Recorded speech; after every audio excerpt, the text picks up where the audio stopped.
Selamat mendengarkan podcast ini. Shalom Bapak Ibu Saudara yang dikasihi Tuhan. Pemberitaan firman Tuhan pada hari ini mengambil tema visi pelayanan.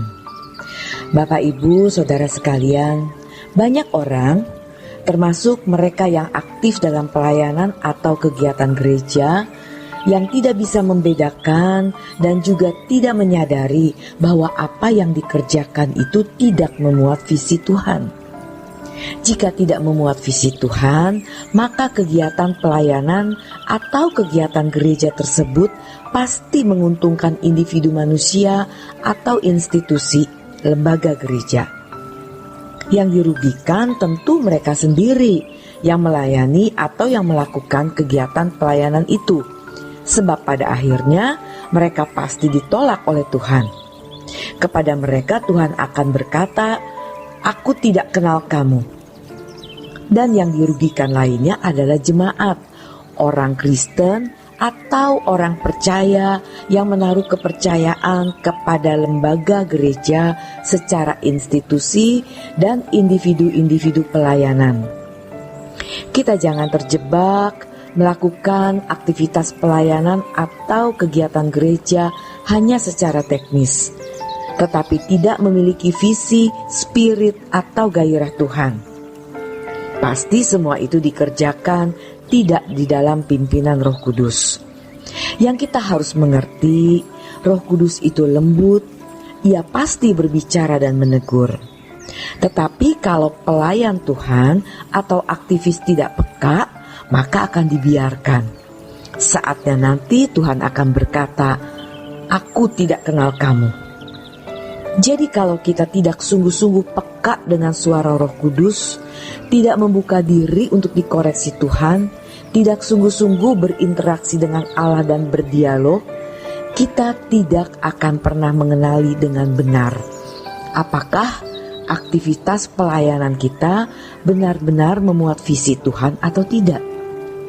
Bapak Ibu, hati manusia itu licik. Kita sering tanpa sadar meliciki diri sendiri. Dalam kegiatan pelayanan, kita meliciki diri sendiri dan tanpa sadar kita meliciki Tuhan. Menggunakan kegiatan pelayanan sebenarnya untuk kepentingan pribadi. Kalau bukan karena uang, mereka membuka pelayanan, persekutuan doa, misi penginjilan, atau apapun, tapi tidak digerakkan oleh api Roh Kudus. Perlu kita ketahui bahwa Tuhan tidak mencari pahlawan. Tuhan mencari orang yang rendah hati, yang mau mengalir dengan Tuhan setiap hari, dengar-dengaran kepada Tuhan, dan menyenangkan hati Bapa dalam segala hal. Barulah kemudian melakukan kegiatan pelayanan. Makanya, walaupun kita memberi persembahan uang sebanyak apapun, tapi kalau hati kita bengkok, itu tidak menyenangkan hati Tuhan. Dan jangan terburu-buru membuat pelayanan A, pelayanan B, membuka jemaat. Bukan tidak boleh, bagus jika memang bisa demikian. Tetapi yang pertama yang harus kita lakukan adalah bagaimana kita berjalan dengan Tuhan setiap hari, menyenangkan hati Tuhan, melakukan kehendak-Nya dari hal kecil sampai hal besar, benar-benar tune dengan Tuhan, hidup dalam persekutuan dengannya. Kita bisa mendengar suara Tuhan dan mengerti kehendak-Nya, supaya kegiatan gereja atau aktivitas pelayanan jangan jadi permainan kita. Dalam menyelenggarakan pelayanan, kita harus membawa visi Tuhan. Dan visi Tuhan itu terfokus pada manusia, yaitu bagaimana manusia itu diubah.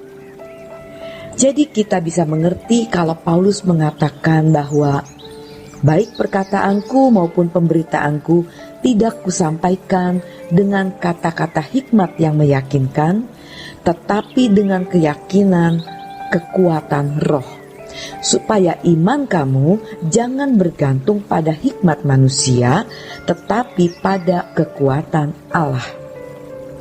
1 Korintus 2 ayat yang keempat dan kelima.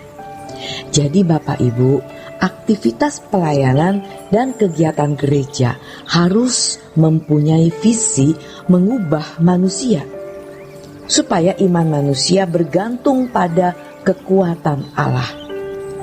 Dalam kegiatan gereja atau aktivitas pelayanan, harus memuat misi Tuhan, harus memuat rencana Tuhan. Dan sekali lagi, visi Tuhan adalah mengubah manusia. Kalau hanya secara teknis, manusia tidak akan berubah sesuai dengan yang dikehendaki Allah. Maka pemberitaan firman Tuhan harus disampaikan dengan keyakinan akan kekuatan roh. Dan untuk kekuatan roh ini, seorang hamba Tuhan harus hidup di dalam pengurapan Tuhan setiap hari.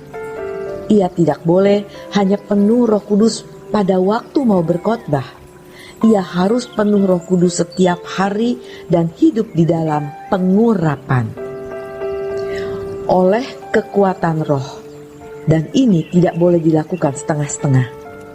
Jadi sementara dunia sedang menarik orang sebanyak-banyaknya menjadi rusak dan serupa dengan dunia, maka gereja pun harus aktif menarik orang untuk dibawa ke kerajaan Allah.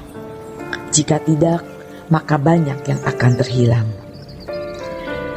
Jadi Bapak Ibu, dalam menyelenggarakan pelayanan, kita harus membawa visi Tuhan. Demikian kebenaran firman Tuhan hari ini. Tuhan Yesus memberkati.